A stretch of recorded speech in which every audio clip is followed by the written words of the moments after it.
Hi there. So the piece you have just heard is an arrangement of mine on the old classic standard Stella by Starlight.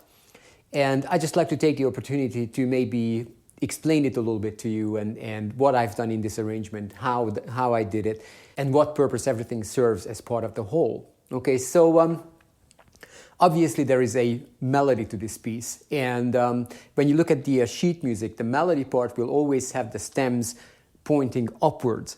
So you will always know that that's the melody versus the lower part or the accompanying part, which I have added to this piece to actually make it into a melodic and also harmonic arrangement. So by placing the second part under the melody, I wanted to underline the harmony to the melody, and also in some cases add a second line, a corresponding, basically kind of a question and answer type conversation between the melody and the accompanying part to it. Okay, so for example, let me just show you right at the beginning, there's a little bit of that question and answer going on, so the melody in a way will be the question. So we raise the question by playing ba-da, and I'm going to answer that in the lower part as playing ba-ba-dee-ba, and that will underline the E half diminished and the A7 chord with their respective root notes, okay? And that also gives you this kind of question, answer,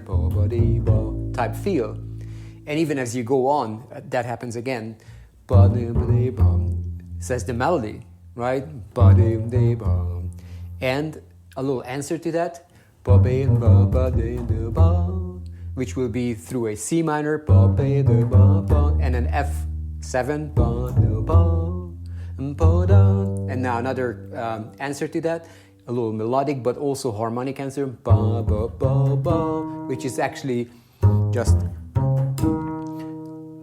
underlining a F minor chord, A flat, F, C, E flat, and then D, B flat for the B flat 7 chord, and then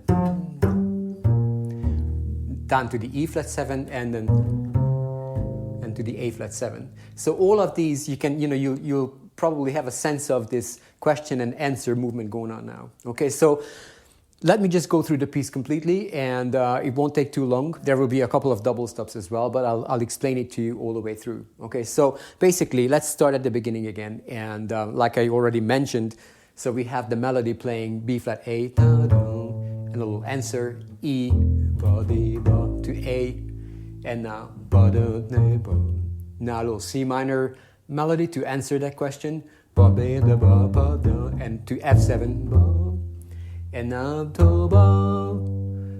and we'll answer that with an F minor chord, a nice slide down from that E flat from the 7th of that F minor to the D, to the B flat 7, to the 3rd of the B flat 7, yeah, and then we'll get to the E flat 7 chord, and to the A flat,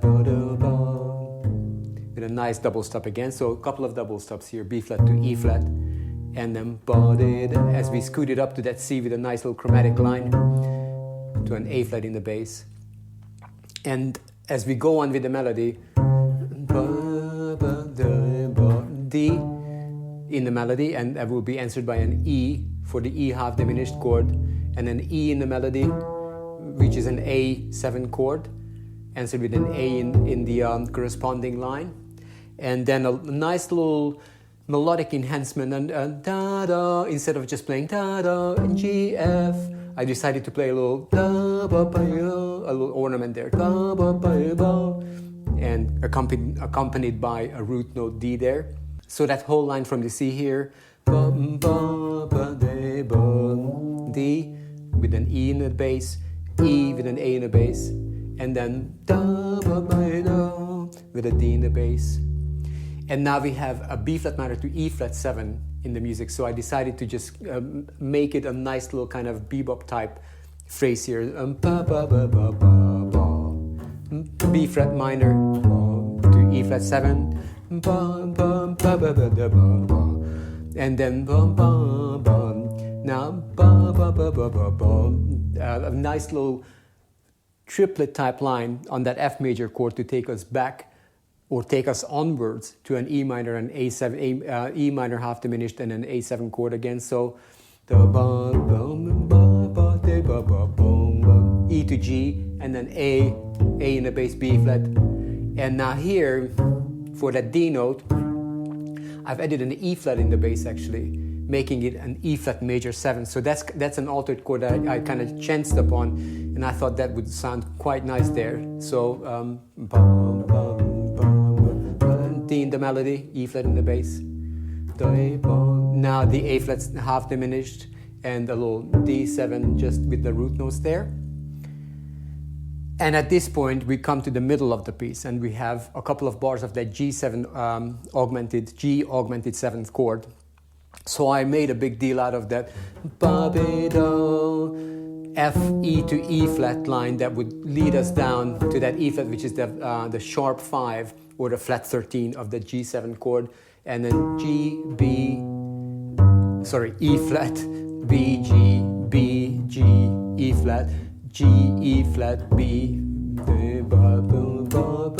basically arpeggiated that augmented triad there, the G augmented triad, E flat, B, G, B, G, E flat, G, E flat, B, and back up again. And as we ascend back up with this G augmented triad, starting with the B here, B, E flat, G, B, E flat, we'll come to the C minor chord, but I'll start that with the F with the 11th note.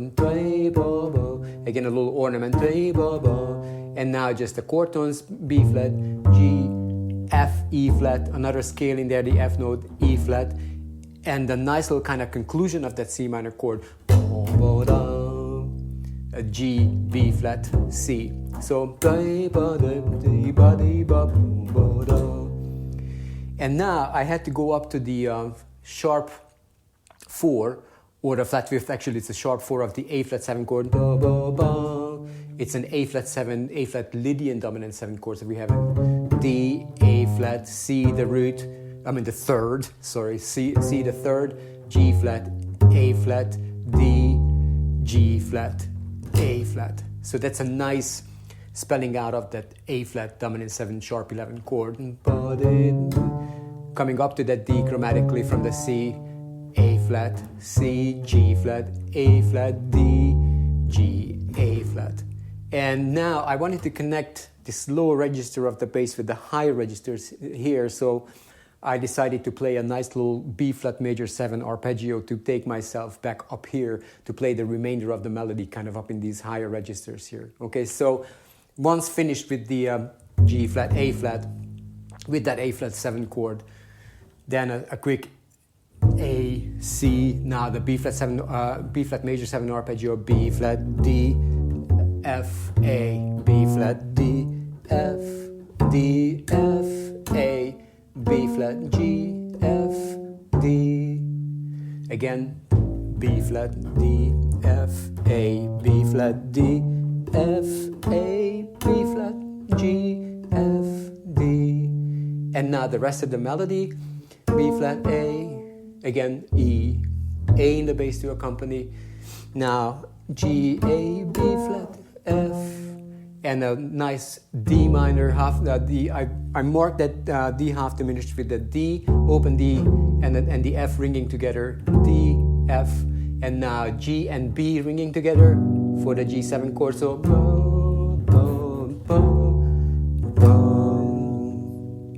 and now onwards to the C minor flat 5, G flat, that nice G flat flat 5 there, and again I made that distinction between the C minor flat 5 to a B7 instead of, so it's just another alteration from that F7, so I can have that C to F motion, harmonic motion, C to F, C half diminished to F7, but in a way where my hand would actually be able to get to it. So I've decided to play this G flat to C and G flat to C flat,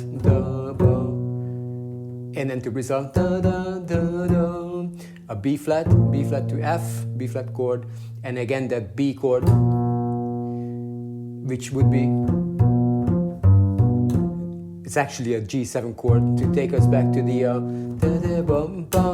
because I repeated this section, I repeated this 4-bar section 3 times before I moved on to the conclusion of the actual melody and wrapped up the piece. So here, F to B flat for the B flat major 7 chord, and F to B for the G7 chord, and again C half diminished, C flat, G flat, F, B flat, B for the G7 chord, and in the end, I went on for a little melody.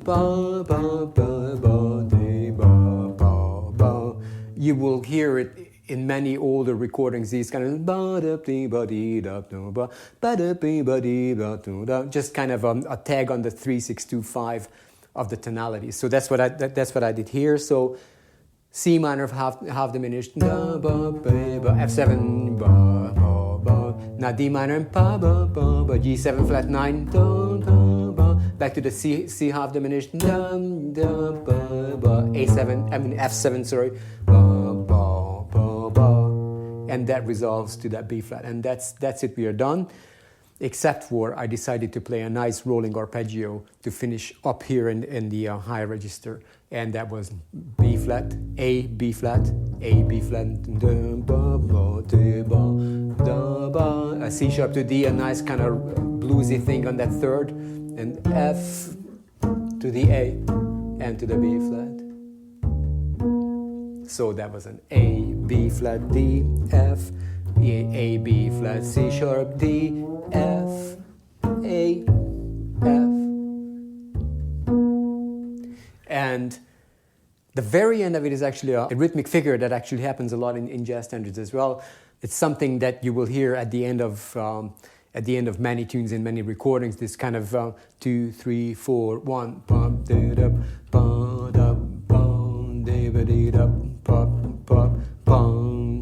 and that can go on a little bit, but for the sake of this piece, I decided to just kind of make it a short, kind of nice little ending to this piece, this kind of rhythmic ending. Okay, so I'm hoping that this will shed a little bit of light on how did I get to this arrangement and what I had in mind. Basically, you know, the upper line, the melody line, versus a nice accompanying, but an equal part, basically, a counter line, if you will. And sometimes it made harmonic sense with just root notes being present in there. Sometimes it made melodic sense with it being a counter melody to the actual main melody or the main melodic event. So and that was the main idea between this piece. And if you'll look at kind of jazz solo bass pieces or a jazz standard played on a solo double bass, these are the kind of things that you will hear people will play. You know, people will accompany themselves in a way that where they'll play the melody and they'll play a nice little accompanying line to that melody and probably arrange the melody in a way where they can give these accompanying lines a real nice melodic and harmonic and rhythmic sense as well. Okay, so that's it for this lesson, really. Enjoy the piece, and it's in there in the sheet music, so play it by all means. And just one more thing I'd like to say about this, actually, that you know, this is just a one chorus arrangement. You know, this is something I came up with, and I really liked it, and I played it, and I thought I'd like to share it with you. But take it further.